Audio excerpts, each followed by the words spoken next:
livro do Apocalipse, no capítulo 4. Assim que você encontrar e possa ficar de pé e ver essa palavra do Senhor, por gentileza. Nós vamos ler a palavra do Senhor no livro de Apocalipse, no capítulo 4. A igreja nessa noite, em nome de Jesus. Glória a Deus. Aleluia. Diz assim, amados, a partir do verso 1: depois dessas coisas, olhei e eis que não somente uma porta aberta no céu, como também a primeira voz que eu vi, como de trombeta, ao falar comigo, dizendo: sobe para aqui, e te mostrarei o que deve acontecer depois dessas coisas. Imediatamente me achei em espírito, e eis armado no céu um trono, e no trono alguém assentado, e esse que se acha sentado é semelhante ao aspecto da pedra jaspe e sardônio, e ao redor do trono há um arco-íris semelhante ao aspecto da esmeralda. E ao redor do trono há também 24 tronos, e assentado neles 24 anciões, vestidos de branco, e em cujas cabeças estão coroas de ouro. E do trono saíam relâmpagos, vozes e trovões. E diante do trono ardem 7 tochas de fogo, que são os 7 Espíritos de Deus. Há diante do trono como um mar de vidro, semelhante ao cristal. E também no meio do trono e em volta do trono 4 seres viventes, cheios de olhos por diante e por detrás. O primeiro ser vivente é semelhante ao leão, o segundo semelhante ao novilho. O terceiro tem um rosto como de homem. E o quarto ser vivente é semelhante à águia quando está voando. E os 4 seres viventes, tendo cada um deles respectivamente 6 asas, são cheios de olhos ao redor, por dentro, e não tem descanso nem de dia nem de noite, proclamando: Santo, Santo, Santo é o Senhor Deus Todo-Poderoso, aquele que era, que é e que há de vir. Quando esses seres viventes deram glória, honra e ações de graça ao que vive pelos séculos dos séculos, os 24 anciões prostraram-se diante do trono daquele que se encontra sentado, e adorarão o que vive pelos séculos dos séculos, e depositaram as suas coroas diante do trono, proclamando: Tu és digno, Senhor nosso Deus, de receber a glória, a honra e o poder, porque todas as coisas tu criaste, sim, por causa da tua vontade vieram a existir e foram criadas. Seu Deus e Pai, nós te louvamos essa noite. Obrigado, Senhor, por essa palavra rema ministrada aos nossos corações. Essa noite, Senhor Deus, nosso coração seja disposto a ouvir tua voz.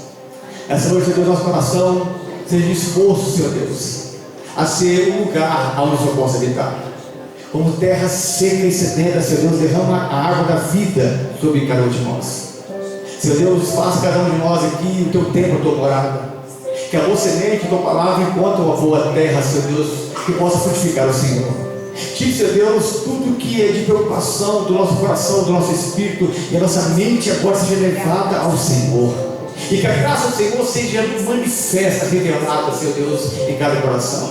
Que não seja, Senhor Deus, a voz minha aqui a ser voada nesse salão, mas que o Senhor, meu Deus, tome as minhas cordas vocais. Que o Senhor Deus possa ministrar cada coração e cada pessoa. Comece, Senhor Deus, do maior ao menor, do mais velho ao mais jovem, do homem à mulher, criança ao idoso. Cada um aqui, Senhor Deus, possa ter uma experiência nova e particular com o Senhor. Cada um aqui, Senhor Deus, possa sair daqui renovados. Como o Senhor renovou, Senhor Deus, aquela serva chamada Ana, que foi o tempo, Senhor Deus, com dores da alma, e o Senhor renovou a vida dela e ela saiu dali diferente. Nessa noite, Senhor Deus, haja renovo, haja esperança. Nessa noite, Senhor Deus, a sua palavra encontre, Senhor Deus, os corações preciosos nessa terra, para a tua honra e a tua glória, em nome de Jesus. Amém? Vamos aplaudir a palavra do Senhor. Aleluia. Glória a Deus. Pode sentar em nome de Jesus. Aleluia. Essa noite eu quero falar com vocês sobre o trono da glória. Apocalipse capítulo 4, aqui está registrado o trono do Pai. No capítulo 5 está o trono do Filho, que é o mesmo trono. Quando a gente pega a Bíblia Sagrada, a gente vê um homem que foi até o céu, o terceiro céu, Paulo. E ele diz que ele viu coisas inefáveis que não é digno sequer dele falar. E foi proibido por Deus de revelar aos homens, mas teve um homem diferente. Teve um discípulo que reclinava a cabeça sobre o peito de Cristo. Esse homem, ele teve o privilégio de escrever um evangelho que leva o seu nome. Ele teve o privilégio de estar aos pés da cruz, no dia que Jesus suspirou a última vez aqui nessa terra. Ele teve o privilégio de escrever 3 cartas universais, 1ª, 2ª e 3ª João.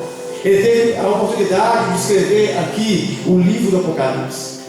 Esse homem, ele teve então a revelação do céu. E coube a Deus, pela sua graça, permitir que esse homem revelasse o céu para cada um de nós. Esse homem era João, o apóstolo amado, o discípulo que teve essa visão do trono do Senhor.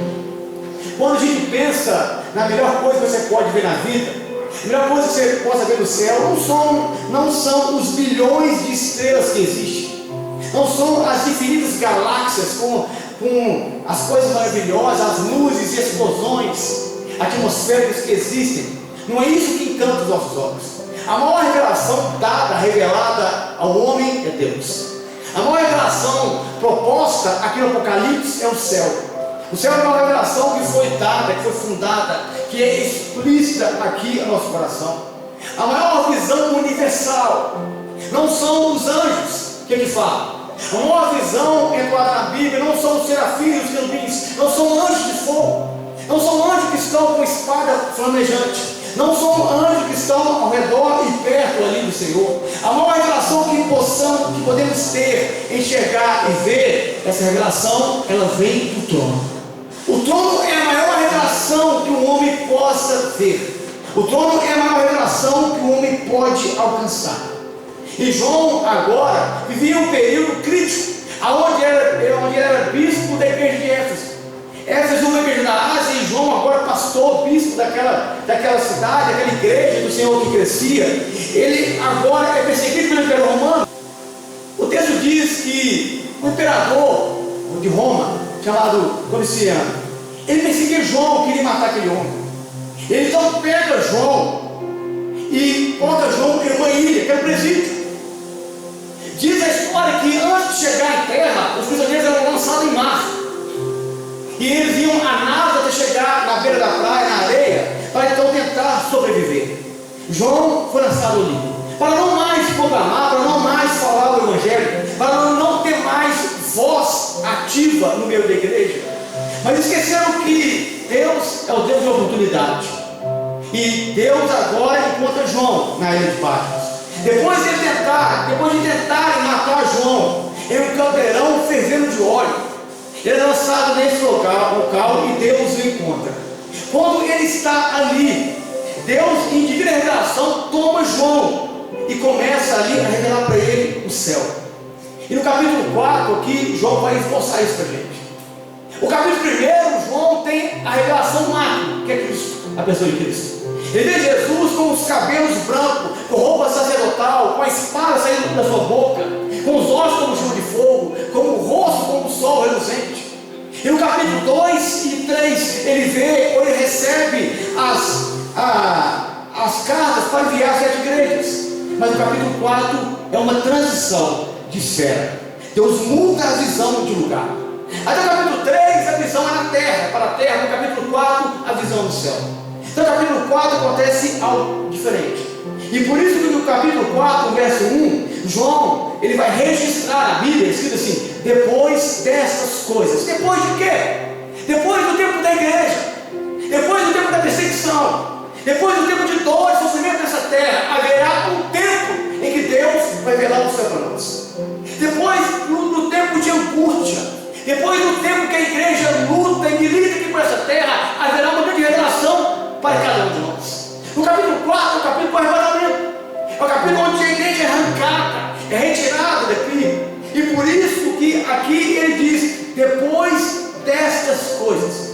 A gente vê esse versículo, vê esse capítulo e entende que o tempo vai acabar. Vai chegar um dia que não terá mais igreja na terra, somente salvos unidos no céu. Vai chegar um tempo que o coral não vai ser mais voltado à igreja, vai ser um coral entronizado pelo século do século com um novo cântico. Vai chegar um tempo que não vai ter mais palavra ministrada aqui nesse local, somente a voz do Senhor ecoando em toda a eternidade. Depois destas coisas, Deus tem algo novo a revelar para nós. A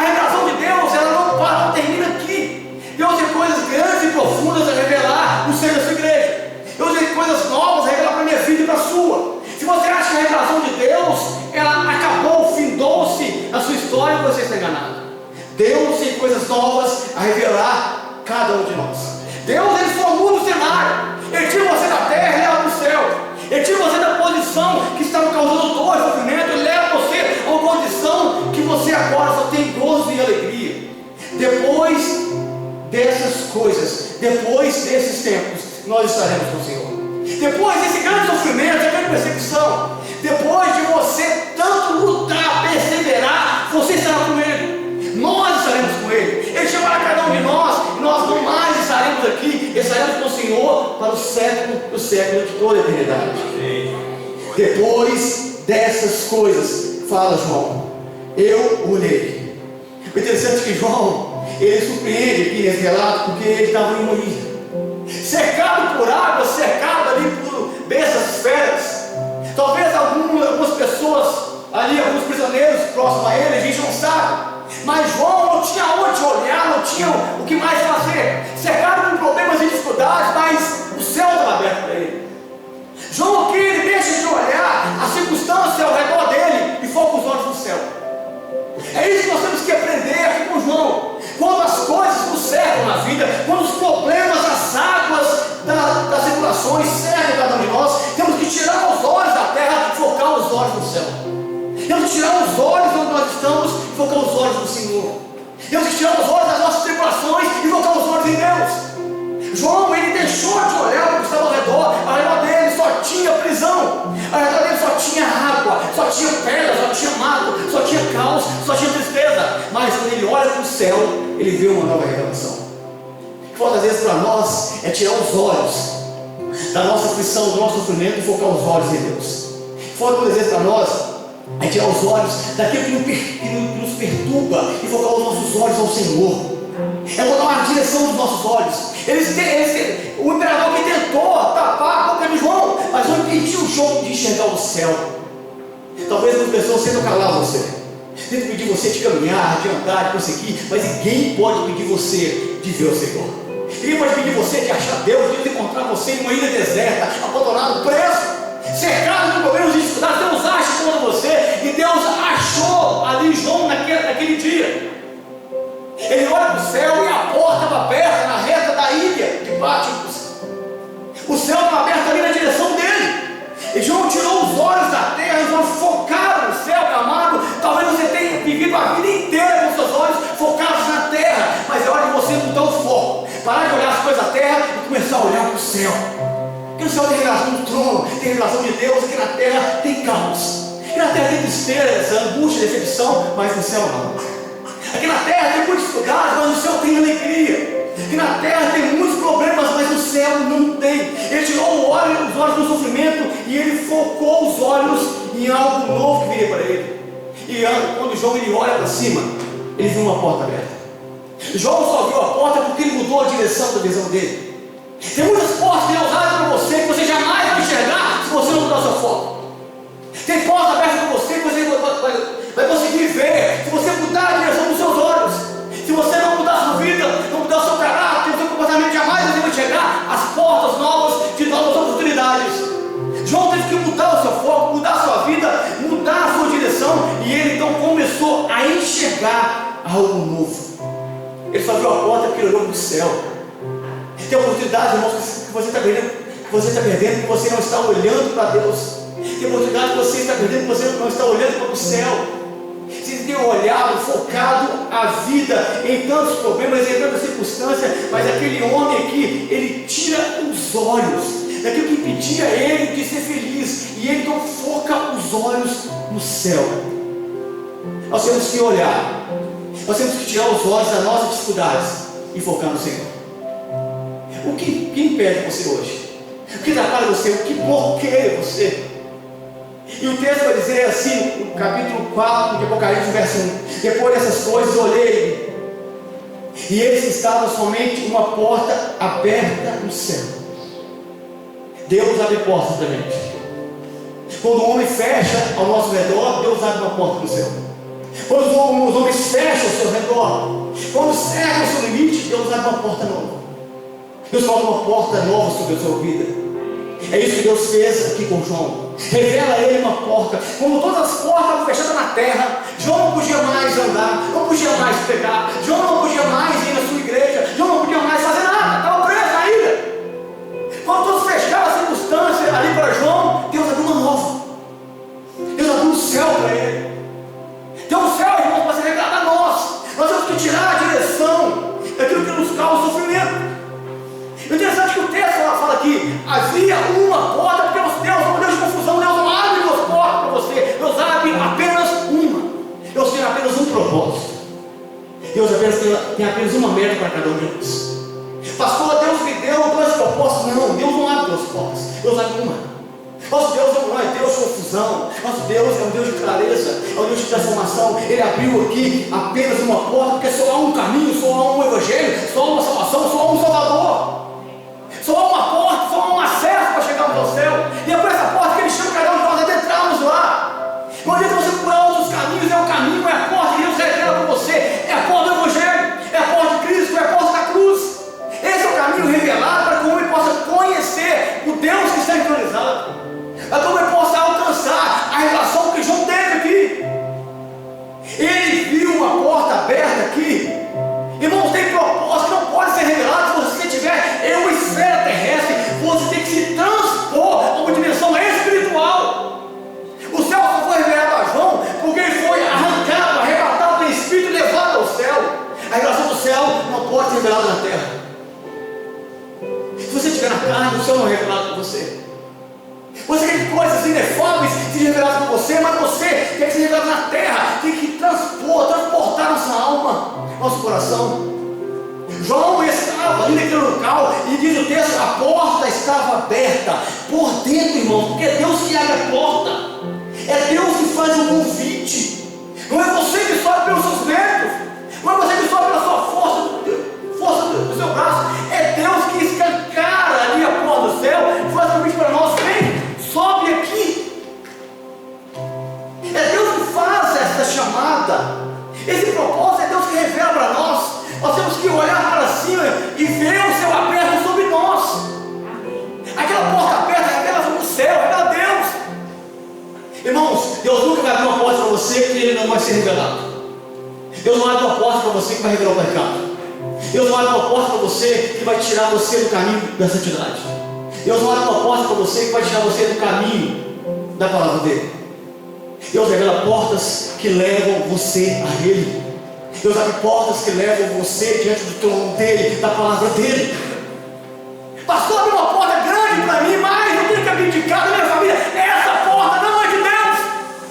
Pastor, abre uma porta grande para mim, que eu tenho que abdicar do ministério. Essa porta não é de Deus. Pastor, abre uma porta para mim, que eu tenho que abandonar os meus filhos. Essa porta não é de Deus. A porta de Deus não é contra os seus princípios, não é contra a sua palavra. A porta de Deus te leva o acesso ao trono, te leva o acesso à palavra dele. Eis que eu vi no céu armado um trono. Eu olhei e eu vi uma porta, disse João, na ilha de Patmos ali. Então no verso 1 ele vai dizer assim: depois dessas coisas eu olhei, e esses estão somente uma porta aberta no céu, como a primeira voz que eu vi. No capítulo 1, Jesus falou com ele. Qual a primeira voz que eu ouvi, como de trombeta, ao falar comigo, dizendo: sobe para aqui. É Jesus que faz o convite a nós. É Jesus que convida cada um de nós a adentrarmos no céu e no seu reino. É Jesus que abre essas portas para nós. Ele é quem chama, quem autoriza, quem capacita, quem salva a adentrarmos na glória. Por isso que toda honra e glória deve ser dada a Ele. Ele que dá um acesso a cada um de nós. Não é você que vai, é Ele que te leva. Não é você que sobe, é Ele que te arranca. Não é você que vai pela força do seu braço, pela sua sabedoria, porque você é bonito, porque você é rico. Não, é Ele que leva você. Eu me achei aqui em espírito e ouvi aquela voz que falava comigo. João ouviu novamente aqui a voz do Senhor. Sabe o que eu aprendo aqui, irmãos? Que Deus sempre fala novamente com quem tem propósito. Se Deus tem um propósito com você, a voz do Senhor sempre vai se revelar a você. A voz do Senhor que se revelou de novo a João, porque Deus tinha um propósito na vida daquele homem. Deus sempre fala propósito, com quem ele tem intimidade. Eu revelo coisas grandes a pessoas que Deus tem intimidade. O texto vai dizer aqui que aquela voz fez um convite. Escute aqui, da primeira voz que João estudou de Jesus, ele estava na terra. Jesus falou assim: envia uma carta às 7 igrejas da Ásia. Mas a segunda voz, Jesus falou assim: sobe aqui. Nós escutamos a primeira voz de Cristo aqui na terra, para depois escutarmos no céu. Escutamos primeiro o chamado dele aqui na terra, para depois escutarmos na eternidade. Se você não escutar a primeira voz dele aqui na terra, você não escutará na eternidade. Se você não ouvir a primeira palavra que ele diz a você, você não vai ouvir a segunda. Ele fala novamente com quem cumpre o primeiro propósito. O primeiro propósito de João já foi estabelecido. Ele enviou as cartas. Agora Jesus fala para ele de novo. Se você não ouvir Jesus falar com você nessa terra, no céu ele não falará. Presta atenção aqui, irmãos. Brinca não. Deixa criança. João ouviu novamente a voz de Jesus. Interessante que a voz de Jesus ela te leva a um lugar específico, sabe aonde? Ela te leva no trono. A voz diz assim: vem, sobe aqui, mostra-te ele. A voz de Cristo nunca vai te levar fora da presença do Pai. A voz de Jesus nunca vai te levar fora da palavra, fora do Evangelho. A voz de Jesus te leva, te dá acesso à sala do trono. Ela te dá acesso ao local onde Deus está. E essa voz diz para João: vem, sobe aqui, e eu te mostrarei o que deve acontecer depois dessas coisas. O Jesus fala assim com João: João, vem cá, porque eu vou te mostrar o futuro. Eu vou te mostrar o amanhã. Você não sabe amanhã, você não conhece amanhã, mas eu já sei o que vai acontecer com você. Eu acho muito isso aqui, irmãos, porque o nosso futuro já está nas mãos de Jesus. Ele já sabe o futuro dessa igreja, ele sabe o futuro da sua casa, da sua vida, da sua família. Ele sabe o nosso amanhecer do amanhã. Ele sabe que 10 anos, 50 anos, ele sabe a nossa eternidade toda está diante dele como um grande presente. Vem e sobe aqui, que eu te mostrarei o que deve acontecer. É o futuro. Vem, João, porque o futuro eu já sei. Eu vou revelar o futuro para você. Quer saber o futuro, irmãos? Só seguir Jesus. Está garantido em Cristo. Nosso futuro é garantido em Cristo, Rafa. Nosso futuro está nas mãos de Jesus. Nossa vida está nas mãos de Jesus. Ele conhece, sabe tudo. Ele tem o controle sobre isso. Deus já viu, já sabe, já estabeleceu o futuro para cada um de nós. E devemos ouvir essa voz, seguir essa voz. Então no verso 2 vai dizer assim: imediatamente eu me achei em espírito. Amado, escute isso. Só pode ouvir a voz do Senhor, só pode subir ao céu, só pode ver a porta, só pode adentrar a sala do trono quem anda no Espírito. Se você andar na carne, sobre a carne, vivendo na carne, nos pecados da carne, jamais o céu vai ser revelado a você. Eu estava na ilha de Patmos, preso, perseguido, abandonado, caluniado, maltratado, passando fome, frio, sede, espancado, jogado para ser morto, mas eu me achei em espírito. A circunstância não é pedido no João aqui que me vê em espírito.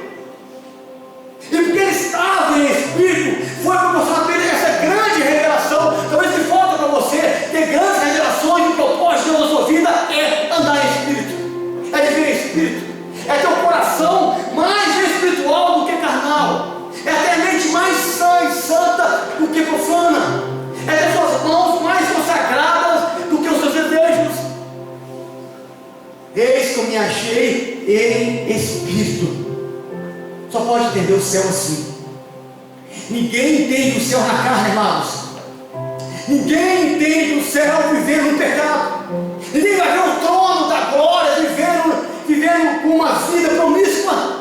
Ninguém vai ver esse trono vivendo da maneira que acha que deve ser certo. Não, é segundo a diretriz da palavra, é conforme Deus olhando para nós a sua santa e eterna palavra. Eis que eu me achei em espírito. Só pode entrar por essa porta, irmãos, quem se acha em espírito, porque carne e sangue não entram no reino dos céus. Carne e sangue não estão ali. Só pode ter essa verdade quem está em espírito. E no capítulo 4 do Apocalipse, no verso 2, João vai dizendo: imediatamente eu me achei em espírito, e eis armado no céu um trono. Ele entra no céu, irmãos. A primeira visão do João foi o trono. Ele não viu os anjos primeiro. Ele não viu o futuro primeiro. Ele não viu as ruas de ouro primeiro. Ele não viu o estado de santo primeiro. Ele viu o trono. Porque o trono de Deus é a primeira revelação na vida do homem. A primeira coisa que é revelada a nós é a presença gloriosa de Deus, é o seu governo sobre nós. Ele entrou na porta do céu, ele viu o trono armado. Ele viu o trono ali. E João foi mostrado em qualquer lugar, irmãos. Se você olhar João aqui no capítulo 4, ele está na sala do trono. No capítulo 8, ele está diante do altar do Senhor. No 12 ele vê a terra. No 17 ele vê a meretriz. No 18 ele vê a queda da meretriz. No capítulo 19 ele vê a voz de Cristo matada do Armagedon. No capítulo 20 ele vê o grande trono branco. No capítulo 21 ele vê a nova Jerusalém. E ele volta para a terra. E é por isso que no final do livro de Apocalipse ele fala: Maranata, porque eu quero voltar para lá. Eu quero voltar para aquele lugar tão lindo que eu conheci. Eu quero voltar a ter aquelas revelações. Eu quero viver ali. Só pode viver ali quem tem essa revelação do trono. Essa é a primeira revelação. Só existe um trono que governa o universo, irmãos. E João fala aqui: e eis que eu vi o trono. Ele não viu o trono de reis, ele viu o trono do Senhor Altíssimo. Ele viu o trono que governa o universo. O trono que está no céu, ele está acima de todos os tronos.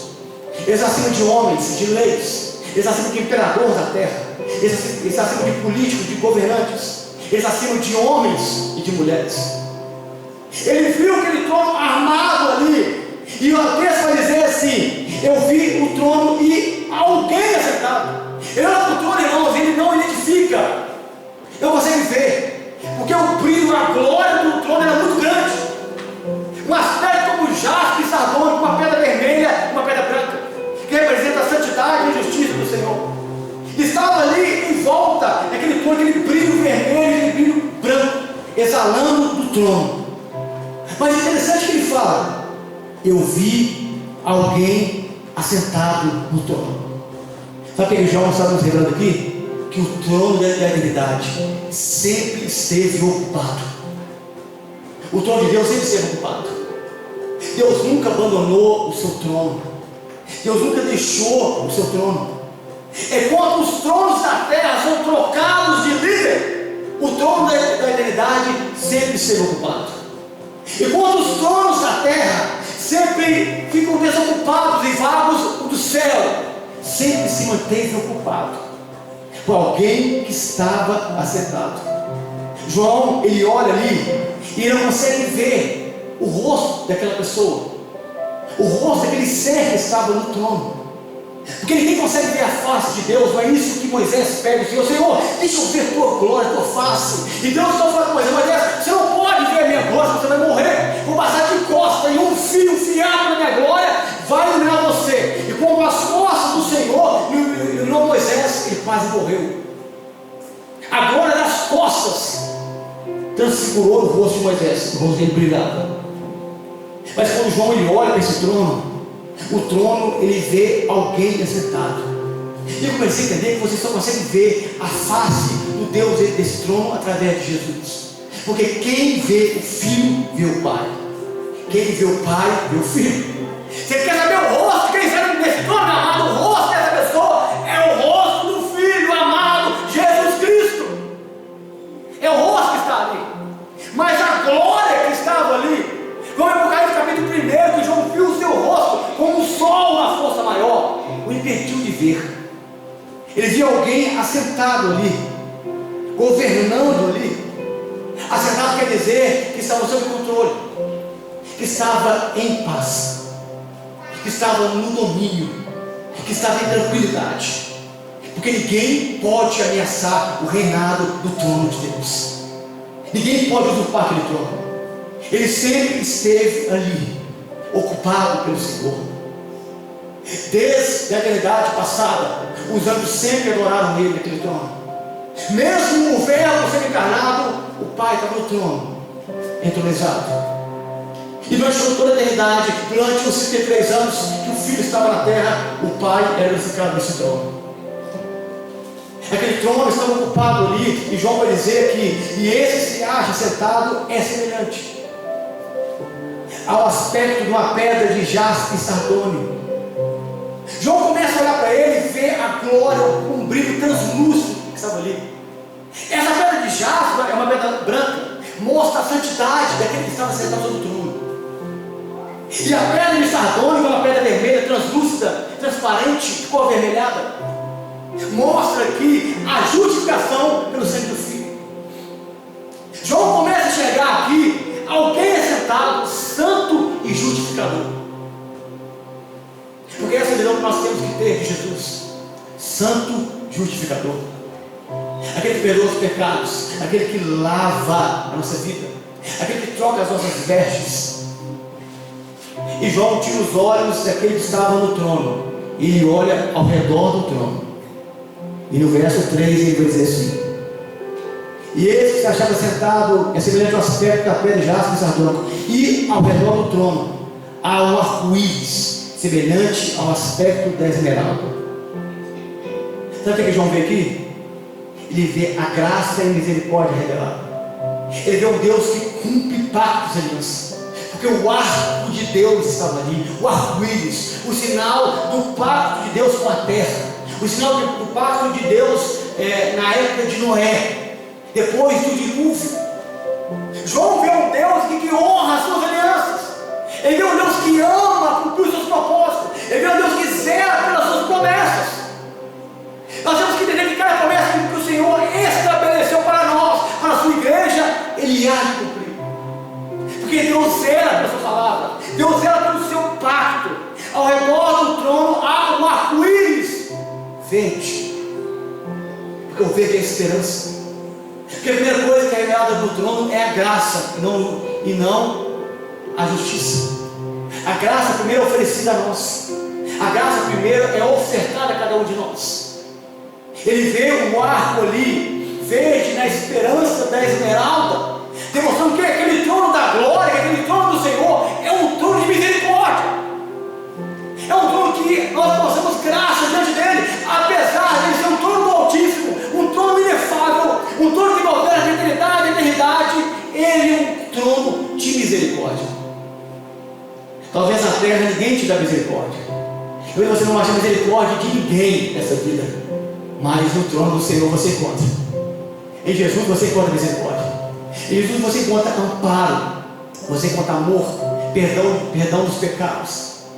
Em Jesus você encontra uma aliança inquebrável, porque esse Deus, Ele zela pelas suas alianças.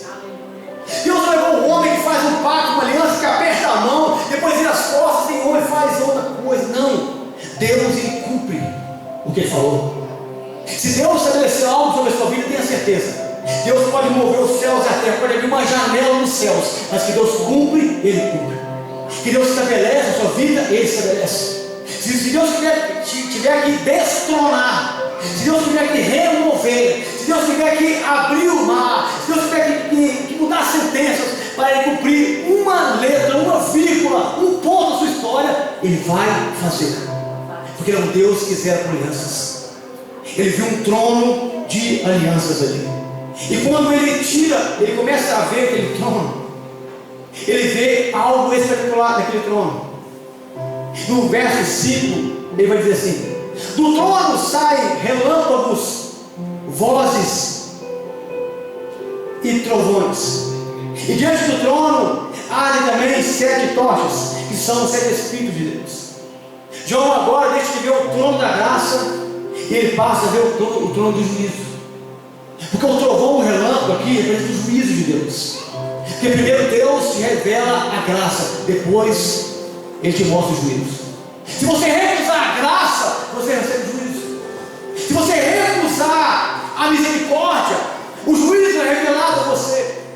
Ele começa a olhar que agora, ele vê que dos tronos saem vozes e trovões. A misericórdia agora não é mais mostrada, e sim o juízo para aquele que rejeita a graça. E talvez você tenha rejeitado a graça há muito tempo. porque acha que esse trono é apenas um trono de um arco-íris verde, mas esse trono também sai trovões e relâmpagos. Eu comecei a ver que parecia que tinha uma tempestade ali, mas eu não ouvi uma coisa nesse texto. Esse texto não fala que naquele trono havia ventos, porque o vento na Bíblia representa tribulação, angústia, e não há ninguém que possa atribular o trono de Deus. O vento representa guerra na Bíblia. Vento simbolicamente representa guerras, tragédia, caos, e não há ninguém que possa trazer caos ao trono de Deus. Por isso não há vento, relâmpagos, trovões, arco-íris, mas não há vento, porque ninguém pode ameaçar esse trono, ninguém pode usurpar esse trono, ninguém pode tomar o trono das mãos do Senhor. Não tem vento no trono, não tem guerra no trono, não tem batalha no trono. Só tem pessoas servindo aquele que vive ali. Amados, ninguém nunca ameaçou o trono do Senhor. Nem na rebelião de Lúcia o trono foi ameaçado. Não foi o Senhor que combateu, foram os anjos. Os anjos que combateram os anjos rebeldes. O Senhor sempre esteve assentado. O Senhor sempre esteve no domínio e no controle. Não há ventos à sua volta, porque Ele governa de forma soberana, onipotente, onisciente. Ele governa da eternidade à eternidade. E o texto vai dizer aqui no verso 4, lá no trono há também 24 tronos, assentados sobre eles 24 anciões, vestidos de vestes brancas, em cujas cabeças estão coroas. João começa então a tirar os olhos do trono. Ele vê ao redor do trono havia 24 tronos menores, e pessoas sentadas naquele trono com coroas. Apocalipse capítulo 5, no verso 8, vai dizer que eles estavam com harpas nas mãos, eles estavam com cálice, que são orações. Esses 24 anciões aqui, segundo a teologia escatológica, podem ser as 24 ordens sacerdotais de Davi no templo. 24 turnos de adoração que ela não cessa. Também representa os 12 apóstolos e as 12 tribos de Israel, a igreja de Israel unidas em uma única adoração, salvos pelo mesmo Senhor, salvos pelo mesmo Deus, agora diante do Senhor, recebendo aqui o seu galardão, a sua justificação. João, ele vê aqui uma igreja triunfante, vestida de vestes brancas e coroada de galardão. É isso que João vê. Ele não vê mais uma igreja sofrida, ele não vê aqui mais uma igreja tribulada, ele não vê mais aqui uma igreja em caos, uma igreja em briga, em guerra, ele não vê uma igreja em dificuldade, ele vê uma igreja entronizada.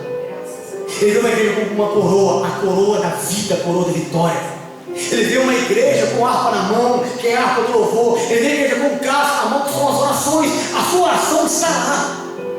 A sua oração não é jogada fora, não bate no teto, não para aqui, ela está no cálice, representada diante do trono de Deus. Deus ouve a sua voz, meu querido. Deus ouve o seu clamor, a sua oração, na sua cama, no banheiro, você chorando, você andando de carro na igreja. Deus ouve a sua voz.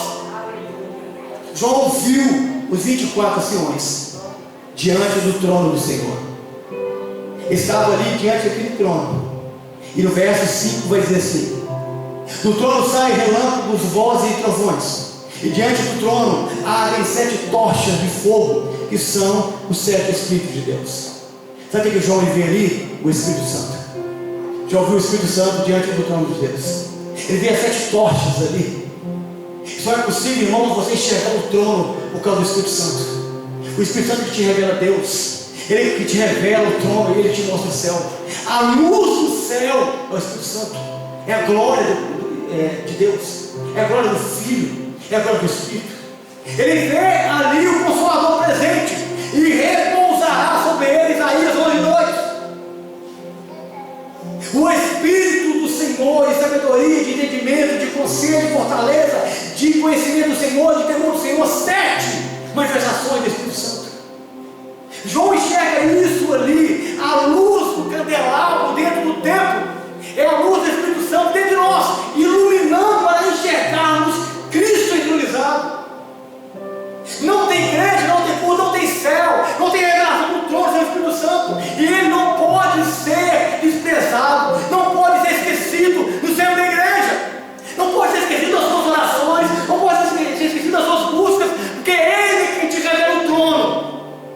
esse trono tão lívido, esse trono de graça, esse trono de santidade, esse trono de perdão e misericórdia, só pode ser revelado pelo Espírito Santo. Eu me achei em Espírito, fui levado em Espírito. Quando eu cheguei lá, eu vi 7 tochas de fogo, que são os 7 Espíritos de Deus, Apocalipse 4, 5. Ele viu o Espírito Santo pleno. Imagina um lugar, irmãos, onde você tem a plenitude total e completa do Espírito Santo.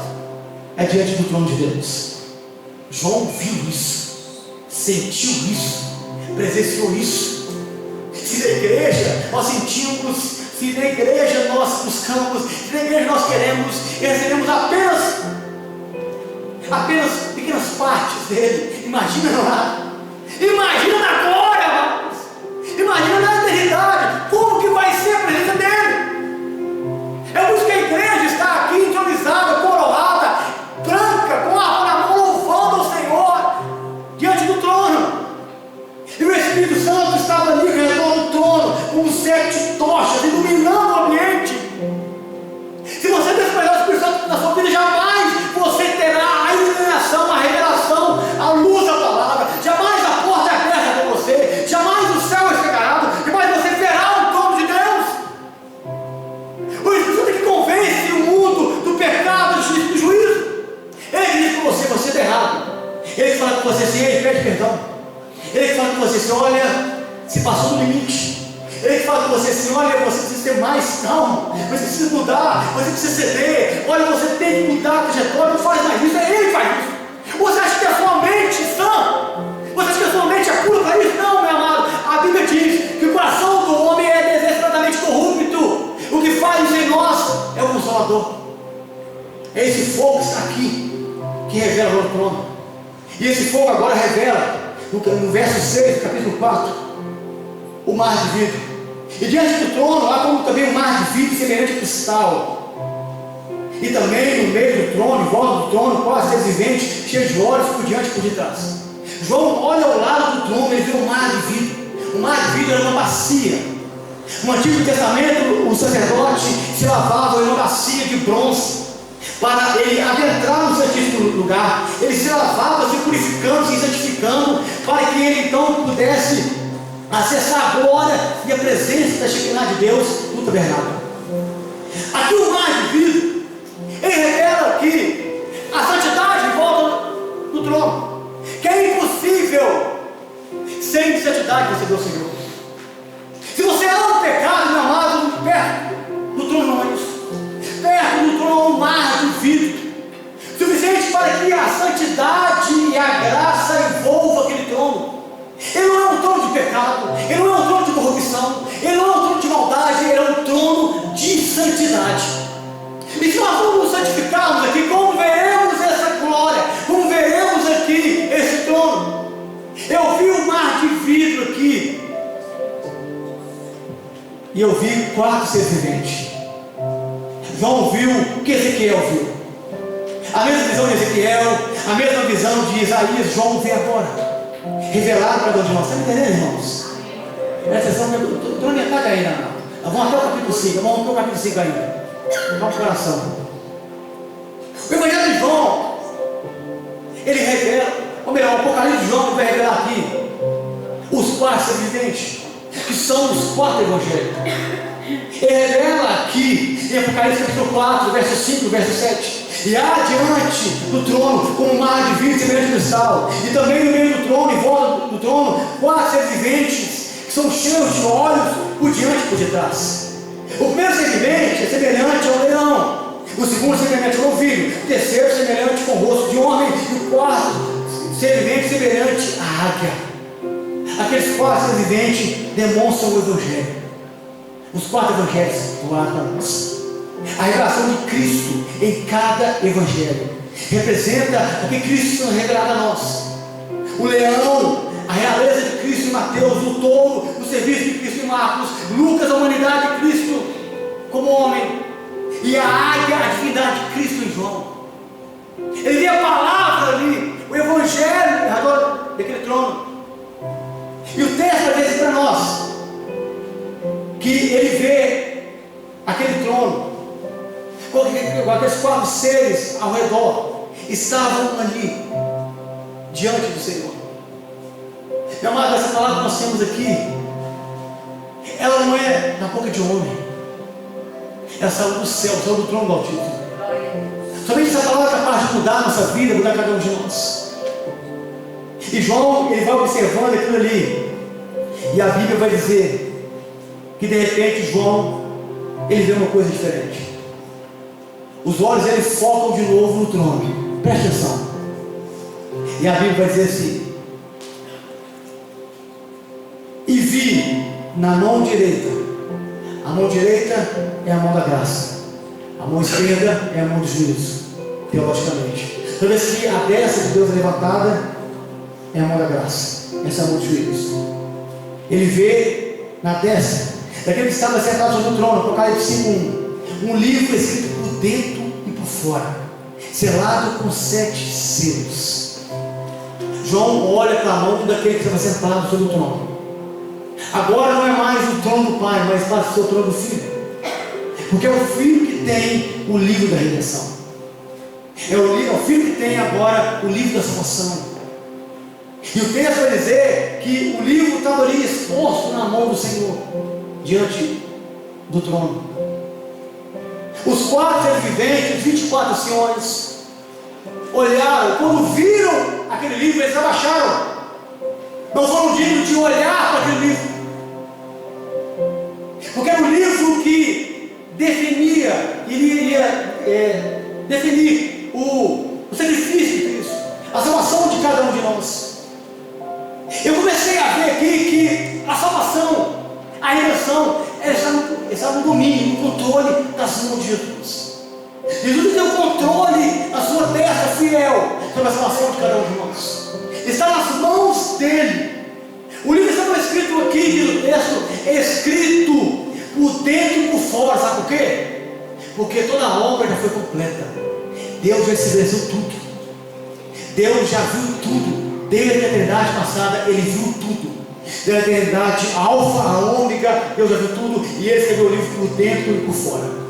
Não há como acrescentar, não há como anular, porque esse livro ele é selado com 7 selos. Somente alguém que tem autoridade real no trono, que tem ali um nome que sai daquele cetro, é capaz de quebrar os selos. Ninguém é capaz de remover aqueles selos que estão ali. Então no verso 2, Apocalipse capítulo 5, fala assim: vi também um anjo forte, que proclamava em alta voz. O anjo forte então rodeia o trono e ele dá um grito. Ele ecoa em todo o céu. E ele fala assim: quem é digno de abrir o livro e desatar os selos?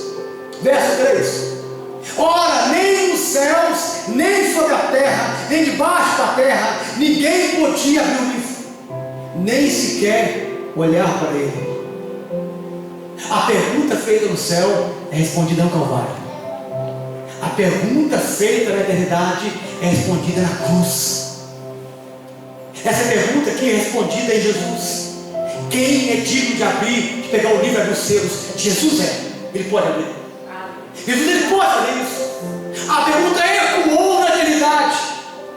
E todos os anjos, escute aqui, estavam ali serafins, anjos de fogo. Estavam ali os 4 seres viventes. Estavam ali arcanjos, anjos. Estavam ali os 24 anciões. Mas ninguém podia abrir o livro, nem sequer olhar para ele, para o texto. Ora, nem nos céus, nem sobre a terra. Não achou ninguém digno que podia abrir o livro, nem mesmo olhar. Quando o livro foi exposto na mão do Senhor, os anjos fecharam os olhos. Quando o livro foi exposto na mão do Senhor, os 24 anciões se curvaram. Quando o livro da redenção foi exposto na mão de Jesus, na mão do Pai, os 24 anciões, os 4 seres viventes, os serafins que diziam santo, santo, santo ao Senhor, eles se curvaram, não podiam olhar para ele. Um livro que ninguém era digno de olhar para ele. Um livro que tinha ali um grande peso de redenção. Então a Bíblia diz assim para nós, no verso 4: E eu chorava muito, porque ninguém foi achado digno de abrir o livro, nem sequer olhar para ele. Um silêncio ecoa no céu. Consegue ouvir o silêncio no céu? As harpas parando de tocar, os anjos em silêncio, de cabeça baixa, e você começa a escutar um choro de um homem. Um homem que estava agora diante do trono chorando, porque ninguém era digno de abrir o selo. O livro foi exposto na mão do Altíssimo, a redenção revelada, o silêncio ecoando. E a gente entender que a redenção só veio por meio de Jesus. Nenhum anjo seria capaz, nenhum anjo poderia fazer, nenhum outro homem poderia fazer, a não ser Jesus. E eu chorava muito, porque ninguém foi achado digno de abrir o livro, nem mesmo olhar para ele. Irmãos, foi a primeira vez que alguém chorou no céu. A primeira vez que os anjos viram um choro no céu. Já viu choro na terra? Muitas vezes. Já viu alguém chorar no céu? Esse homem agora chorava no céu, porque sem Jesus, irmãos, só resta para nós o choro do desespero. Sem Jesus só resta para nós o choro da agonia. Ele chora aqui de agonia porque ninguém foi na mão daquele que estava no trono e pegou o livro. Ninguém foi lá tomar o livro da mão dele. Ele chorava muito, porque é isso que resta para um homem que não tem Jesus: choro e ranger de dente de tristeza. Mas o céu não é lugar de tristeza, é lugar de choro, de felicidade, é lugar de choro, de alegria. E Jesus é capaz de mudar o nosso choro num choro de caos para um choro de felicidade. É capaz de mudar o nosso choro de um choro de agonia para um choro de salvação. Aleluia! Ele é capaz de fazer isso. Ele começou a chorar ali, e diz o texto assim,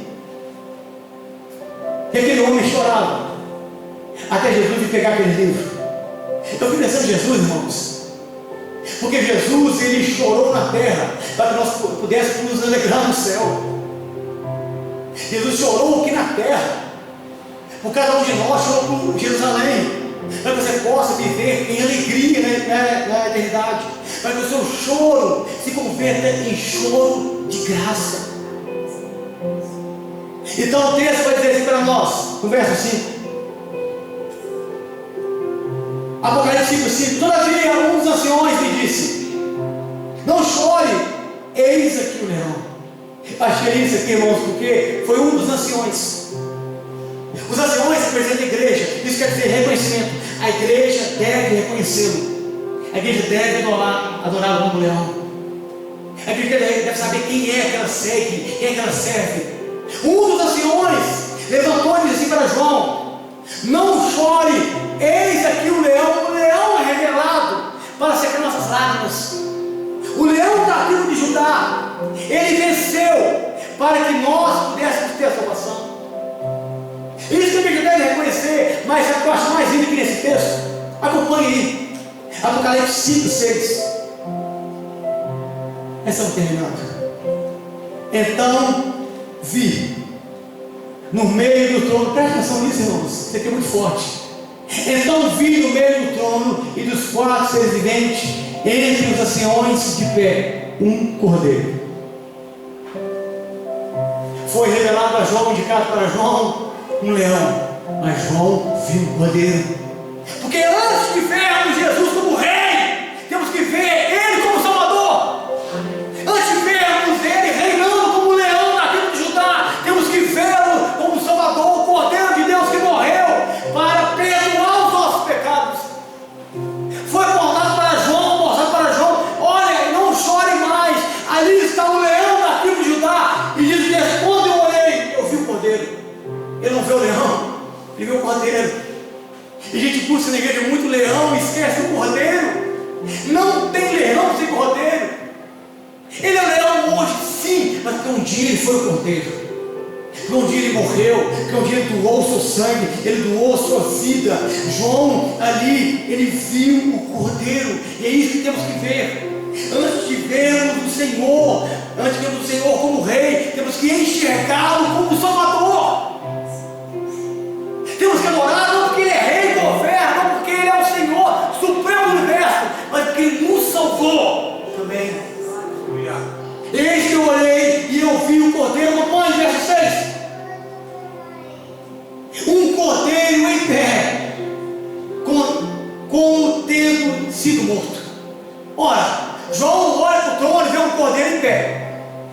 estava morto porque João viu as marcas da sua morte, as marcas que Jesus não estou na eternidade, as marcas do perdão, as marcas do amor, as marcas para salvar você, estão nele. Por isso que João, ele olha para ele e fala assim: eu vi o cordeiro como tendo sido morto. Ele estava de pé, mas parecia morto.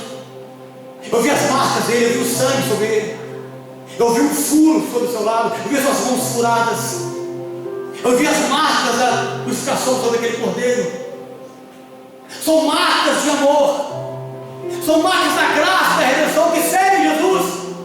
E essas marcas têm que estar na igreja, e chegar essas marcas em nós também, as marcas do perdão, da misericórdia, da graça, as marcas do amor que vivem em nós. Tem que enxergar em nós as marcas de Cristo. Eu olhei, eu vi o cordeiro com marca de morto, mas ele estava em pé. Só fica de pé quem está vivo, só fica de pé porque ele foi ressuscitado. Ele estava de pé porque não estava mais morto, então agora podia ser o leão. Ele estava de pé porque ele venceu a morte, ele venceu o inferno, ele venceu o diabo, ele venceu o pecado. Ele estava de pé. Eu vi ele como tendo sido morto, e ele estava de pé. São marcas, irmãos, que não pode faltar na sua vida, não pode faltar no seu casamento, as marcas do perdão e do amor. E o texto vai dizer assim para nós: então eu vi no meio do trono dos anciões, dos quatro seres viventes, de pé o cordeiro, como tendo sido morto. Ele tinha 7 chifres, bem como 7 olhos, que são os 7 espíritos enviados por toda a terra. Ele viu 7 chifres no cordeiro, onipotência. Ele viu 7 olhos, onisciência. Ele viu ali 7 espíritos, onipresença. Ele vê a glória do Pai revelada no Filho. Ele vê a glória do Pai revelada em Jesus aqui. Então no verso 7 vai dizer assim: veio, pois, e tomou o livro da mão daquele que estava assentado sobre o trono. O livro agora da redenção estava sobre a mão de Jesus. Ele pegou para cumprir cada palavra, ele pegou para executar cada sentença, ele pegou para salvar cada pessoa, ele pegou para limpar cada indivíduo, ele pegou para cumprir cada propósito, cada pacto. E quando ele pega o livro, o choro de João para, e se escuta um novo som entoado no céu. Escuta isso aqui, essa é o terminando. E quando tomou o livro, verso 8, Apocalipse capítulo 5, os 4 seres viventes e os 24 anciões prostraram-se diante do cordeiro. Quando ele pegou o livro, os 24 anciões se prostraram diante do cordeiro, tiraram suas coroas e colocaram no chão, devolvendo a glória, a graça para ele. E se prostraram diante do cordeiro, tendo cada um deles uma harpa e taças de ouro cheias de incenso, que são as orações dos santos. Eles se prostram ali, os 24 anciões, os 4 seres viventes, e começaram então a adorar. O louvor, irmão, começa perto do trono. Quanto mais perto do trono, mais eu vou. Quanto mais perto de Deus, mais adoração. Quanto mais intimidade com o Senhor, mais devemos adorar. Quer intimidade com o Senhor, mais adoração. Quer estar mais próximo, mais adoração. O louvor começou ali ao redor do trono, com eles se prostrando ali, com os 24 anciões se prostrando, com os 4 seres viventes ao redor louvando o Senhor. E o texto vai dizer assim para nós, no verso 9 e verso 10: e entoaram um novo cântico. Irmãos, Deus tem um novo cântico para a gente. Deus tem uma nova canção para você. Deus tem um motivo para você louvar a Ele. Você tem motivo para adorar o Senhor. Você tem motivo para render graças a Ele. Temos motivo para adorar a Deus, não apenas com os nossos lábios, mas com a nossa alma. E entoaram um novo cântico. Então no verso 11 vai dizer assim: que coisa linda isso aqui. Então eu ouvi uma voz de muitos anjos. Perto do trono tinha 4 seres viventes, 24 anciões e João. Mas agora, quando os 24 anciões e os 4 seres viventes começaram a cantar um novo cântico, sabe o que aconteceu? Todos os anjos do céu se aproximaram. É o que João fala aqui, ó. E ouvi uma voz de muitos anjos. Os anjos de todas as esferas espirituais se aproximaram, porque não perdem uma adoração, não perdem a oportunidade de adorar o Rei. Eles se aproximaram ali, e agora o coral se expande. Veja isso. Mais perto do trono, mais louvor. Mais perto do trono, mais adoração. Começou com os 4 seres viventes, passou por 24 anciões. Agora, todos os anjos do céu estão ali, no único coral, cantando um novo cântico. Qual que é, pastor? Eu não sei. Eu sei que eu vou instalar.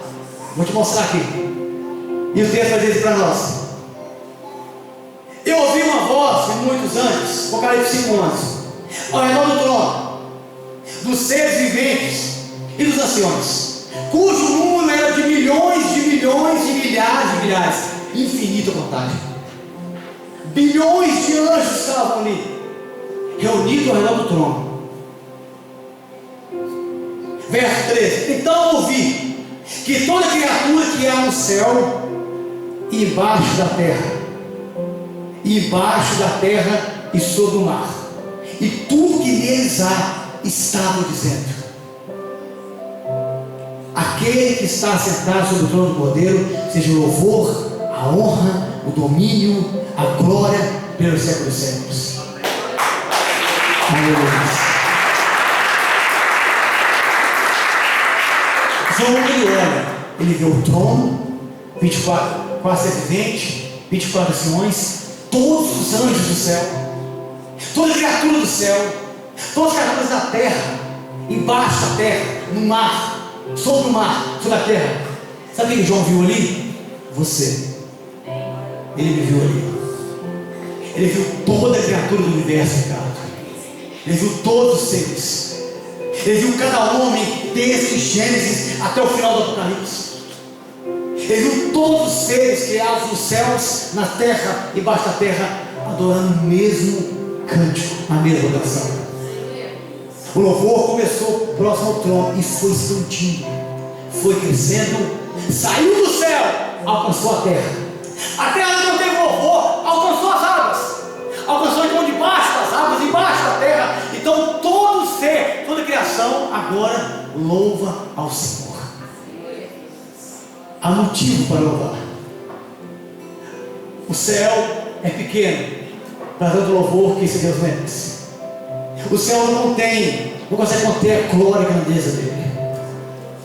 Então por isso que na terra, no mar e tudo que existe, louva o Senhor. João me viu naquele coral. João viu você, João viu a sua família, João viu seu pai, sua mãe, seus filhos. E por isso nós estamos aqui hoje, para adorar aquele que vive pelos séculos dos séculos. Amém? Vamos aplaudir o Senhor. Aleluia.